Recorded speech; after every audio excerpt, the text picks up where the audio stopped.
right, well, thank you all for coming today. We are so excited to be on location here at Vibe Coffee for our June class of Cooking with the Community. When I envisioned doing this class, this is exactly what I was hoping that it would be, is us actually being in the community with people that you know and want to hear from. This is Natalie. She's the manager of this location here in downtown Hodgenville at Vibe Coffee, and she's been here for 2 years. And we're excited to have her on our show today, and thank you all for coming in person as well. We are going to be making something that I felt like was kind of coffee house. And so our recipe today is banana blueberry treats, and we've already made some here for you all to sample today. And then Natalie's going to share with us some coffee house secrets that they were willing to share and some tips for you. I'm going to let her share that first while I kind of get some things ready, and then I'll have you help me make these too, if that's okay. So. Well, the first thing I'd like to share with you guys is our simple syrup recipe. A simple syrup is, as it is, very simple. It is 1 part sugar, 1 part water. You're going to take and mix it up. You can do 1 cup to 1 cup. Then you boil it for a minute, and this goes in teas. You can put it in lemonade. We put it in our smoothies and things like that. It's just a very quick, easy, simple syrup. And then we also take and freeze our bananas. The way we freeze our bananas is really something that I've implemented at my own home. We take and just break it open, and then I just take and break them right in half like this. You open your bag up. Oops. We won't use that one. But you just lay them all in here flat. It keeps them from freezing and sticking together, so you can break them apart and use any amount you really want to use.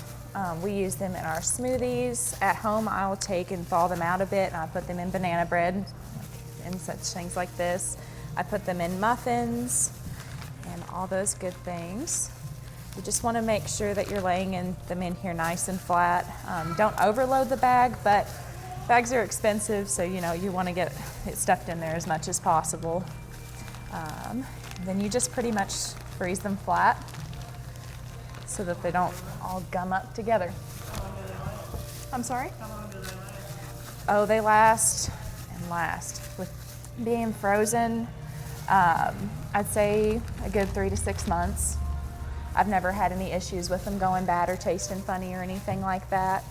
But yeah, as soon as you thaw them, though, you do want to use them pretty quick because they will go bad, just because they break down just a little bit, But it releases all the good sugars and is nice and accessible. That's awesome. Oh, yeah. And then you can take the banana peels and compost them and things like that. You can also use banana peels in homemade fertilizer, which is pretty handy. It helps any of your phosphate-rich plants. They need get the nutrients to be able to bloom well. So. Yeah, I've heard of that. It actually works pretty well. I've Yes, tried that at home before. I've had citrus trees in pots before, and it really does make them bloom very well. So every recipe that you all have with bananas here, most, I guess, not every, but you just use them frozen, or do you let them thaw out first? It's a mix of both. Okay. So we'll use fresh bananas, but we go through so many bananas that it keeps us, Yeah, because one of those things about bananas is once they reach this stage, you either use them or lose them. So Exactly. Yep. And then I always just you label them bananas. And I always put the date on. It is 6/12, and then I just freeze them like that. But it looks awesome, just like this. Yeah, that's And a great tip. You can, whenever they're frozen, will stick together, so you can put them on the side of the table and just kind of break them up, and then switch the bag over and just kind of keep breaking them. Awesome. Well, thanks for sharing that tip with us. I'm sure that'll come in handy. I know that I'm bad about letting bananas go a little too long, but for today's purpose, this is actually the kind of bananas we need are ones that are super ripe. So, Right. But that's a great tip. So thank you for sharing that. Also in our recipe today is we're using whole grain oats. And so this, of course, you all know I like to share nutrition tips with you when I can. Whole grain is a great ingredient to add into a lot of your recipes because it is so much higher in fiber than refined grains. It also fiber helps reduce blood cholesterol levels that can help lower the risk of heart disease. And so anytime you can squeeze in more whole grains, that's always a good thing. This is also a treat that has just very little sugar in it. So if you're looking for something sweet without a lot of sugar, this is a great recipe to try. So I thought it would be fun to share some blueberry tips with you guys too, and we'll see how much the audience knows. And Natalie, you can participate as well. This is, since we are featuring fresh blueberries today, I have a few questions. Does anybody know what continent blueberries are native to? Any guesses? South America? No, but you're close. It's North America, actually. The blueberries are native to right here in our home continent. So, do you know how many states have blueberry farms? And this would be from coast to coast. How many do you think out of our 50 states?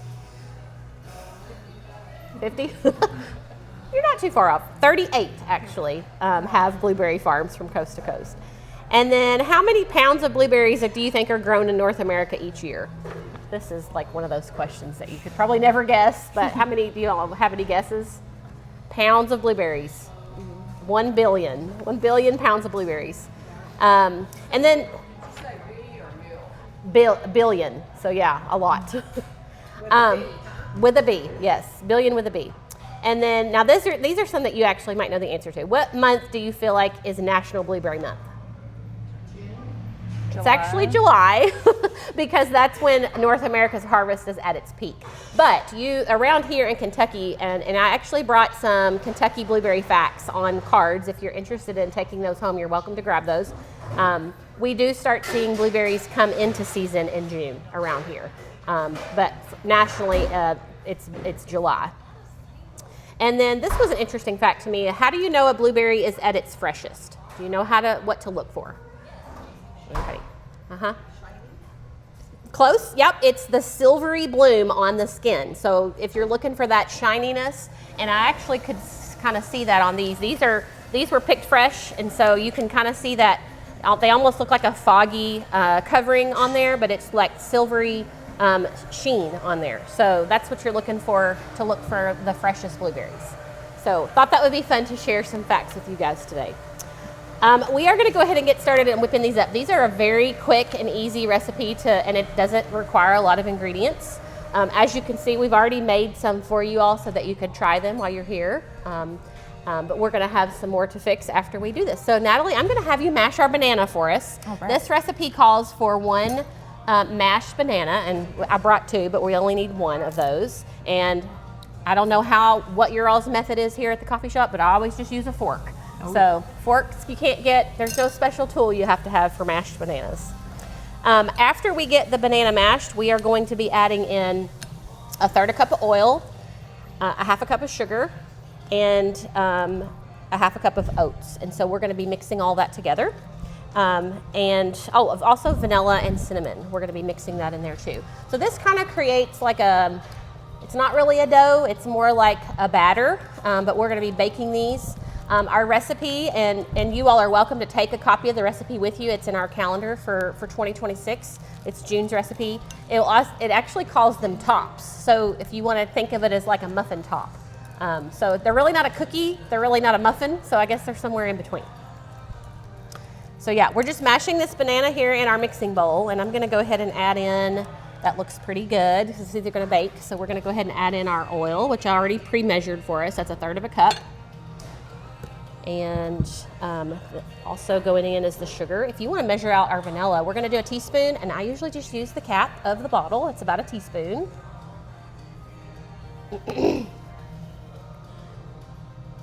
It's actually just 1/4 cup of sugar, so I did misspeak. That was my fault. Just a little bit of sugar in this recipe. So the vanilla goes in, and then cinnamon. Natalie, if you want to measure that out, it is 1/2 teaspoon. So it's that little measurement right there. And then we're just going to mix these together. I'll just let you use that fork if you don't mind, because we're going to be adding in the dry ingredients next. So in our dry ingredients goes the oats, which this is our whole grain ingredient. So So it's a half a cup of the oats. You can go ahead and add that in. And we're gonna go ahead and do our flour, which is also a half a cup. And we're gonna be spooning this in so that we don't add too much flour. We don't want these to be dense. So we're spooning this in and then scraping it off. Do you have any tips on measuring back in the kitchen that you guys use? Just that right Just there. this right here, yeah. So you can use the handle of your spoon, or a lot of times people will just use a butter knife, but there's our half a cup of flour. I'm making you do all the work, Natalie. And then the last ingredient that we're gonna add is just a pinch of salt, which I always just put a little in my hand and then pinch it in. So just to kind of counteract some of that, that sweetness that's in there. And so next, after we get all of that combined, we're gonna fold in the blueberries. And we're gonna be just adding half of these. I've already pre-measured this out. That's a cup, so we're only gonna add a half a cup if you just wanna kind of eyeball what a half a cup should be. And this, I actually did a double batch when I was making these earlier. So this only makes about 12 treats or tops or whatever you wanna call these. And then as you prepare them for baking, which we can go ahead and do, is we're gonna just spoon these out on a parchment lined cookie sheet there. And they bake for about 12 minutes at a 400-degree oven. And we end up with our treats here that you guys are gonna get to sample. So very, very simple to make. Do you guys have any questions about the ingredients that we used today, or any tips that you wanna share with the group? Anyone? No? How could you make it gluten-free? Well, these are obviously not, because we did use the all-purpose flour. I know that there are gluten-free flours that you could use in place of the all-purpose. So, and then the oats, I'm sure there's options for that as well. So, yeah, that's a great. This could be an easily transferred recipe into that. So. But real easy, as you all can see. It was really quick to put together, and we just want to thank Natalie for being with us today and letting us kind of take over your coffee shop. Pleasure to do it. But it's a great location. If you haven't been down, we'd love for you all to come try it out. And I will add a plug. She suggested the blueberry latte, which I thought was perfect with our recipe today, and I can tell you it is excellent. So if you're looking for a cold coffee drink to go along with this recipe, it was actually pretty tasty and went perfect. So thanks for the suggestion. All right. All right, well, thank you all for being here today. We'll plate these up. Oh, that's a great question. Maybe a little bit is helpful, as far as fractions and, just measurements go, but not necessarily. It's learn on the job. Pretty much. And you all are usually hiring here, I know. Yes. Yeah, and you always need some help. Mm-hmm. Yeah, for sure. Well, thank you for being on here today. Our next class will be next month. The second Friday is always our Cooking with the Community, and we're excited to be joining Cleve's Family Market will be our guest chef on the show next month, and we'll be at their new location there here in Hodgenville. So you all come join us. We're making succotash, and then Heather's going to be sharing some recipes that they share in their CSA boxes that they put together. So looking forward to seeing you all then. Thank you all.